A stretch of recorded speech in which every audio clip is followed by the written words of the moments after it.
وبركاته. الحمد لله الذي نحمده ونستعينه ونستغفره ونؤمن به ونتوكل عليه ونعوذ بالله من شرور أنفسنا ومن سيئات أعمالنا. من يهده الله فلا مضل له ومن يهده الله فلا هادي له. أعوذ بالله من الشيطان الرجيم. بسم الله الرحمن الرحيم. وما أرسلناك إلا مبشرا ونذيرا. صدق الله العظيم. آج کی اس روح پرور اور پررونق محفل میں اس ذات اقدس کا تذکرہ کرنے جا رہا ہوں جو امام الرسل، ہادی کل، دانائے سبل اور فخر رسول ہے، جن کی ایک نگاہ بھی شرف صحابیت سے نواز دیتی ہے اور جن کا ایک چھوٹا سا فرمان بھی ہدایت کے لیے مشعل راہ بن جاتا ہے. وہ عرب کے ایسے نازک ماحول میں تشریف لاتے ہیں جبکہ عالم انسانیت ضلالت و گمراہی کی سیاہ چادر میں لپٹ چکی تھی. اخلاقی پستیاں اپنے حدود سے آگے بڑھ چکی تھی. انسانی قلب فَهِيَ كَالْحِجَارَةِ أَوْ أَشَدُّ قَسْوَةً کا مصداق بن چکا تھا. پورا معاشرہ اولئک کالانعام بل هم اضل کی تفصیل بن چکی تھی. انسانوں کی جان لے لینا سرے سے کوئی جرم ہی نہ رہ گیا تھا. بھائی چارگی و ہمدردی اور اخوت و محبت کے سنہرے الفاظ معاشرہ سے غائب ہو چکے تھے. حق و باطل اور نور و ظلمت کے درمیان کوئی فرق ہی نہ رہ گیا تھا. پشت کا بھولا ہوا ایک ادنا سا واقعہ کا تذکرہ بھی محبتوں کے خرمن میں عداوتوں کی آگ لگا دیا کرتا تھا. شہوت پرستی، عصمت دری اور دختر کشی سے پورا معاشرہ تنگ آ گیا تھا. زندگیاں اخلاقی بیماریوں کی جراثیم سے بالکل پلید ہو چکی تھی. اب پوری دنیا حیوانیت و درندگی کے آخری کنارے پر پہنچ چکی تھی. ظہر الفساد فی البر والبحر کا ماحول ہو چکا تھا.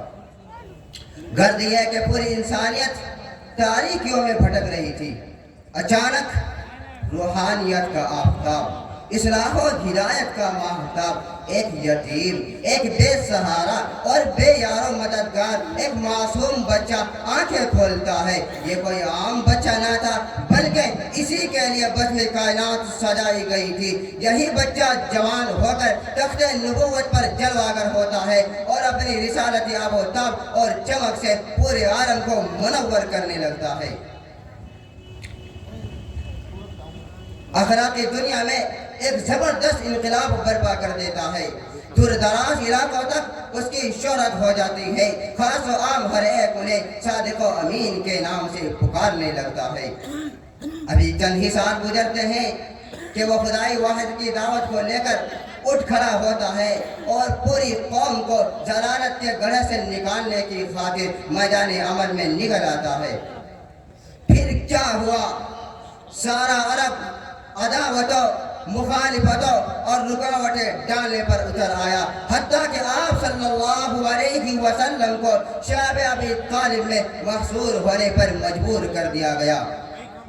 طائف کے سفر میں سنگ باری کی گئی جس سے جسم مبارک لہو لہان ہو گیا. گرفتاری اور وجود پاک کو نعوذ باللہ ختم کرنے کے لیے دارالندوہ میں طرح طرح کے مشورے کیے گئے. جب مظالم کی انتہا ہو گئی تو آپ صلی اللہ علیہ وسلم اپنے وطن عزیز مکہ کو چھوڑ کر ہجرت کر کے مدینہ آ جانے پر مجبور ہو گئے. مگر پھر بھی مخالفین خاموش نہ رہ سکے. آخرکار کبھی جنگ بدر کا واقعہ پیش آیا تو کبھی غزوہ احد کی باری آئی تو کبھی غزوہ حنین عمل میں آیا. کیونکہ دنیا کا دستور ہے کہ باطل کبھی بھی حق کے روشن چراغ کو جلتے دیکھنا نہیں چاہتا. اس کے حاشرین اپنے پھوکوں سے اس کی روشنی کو پھونک کر بجھا دینا چاہتے ہیں، مگر اللہ اسی روشنی کو بلند ہی کرتا جاتا ہے.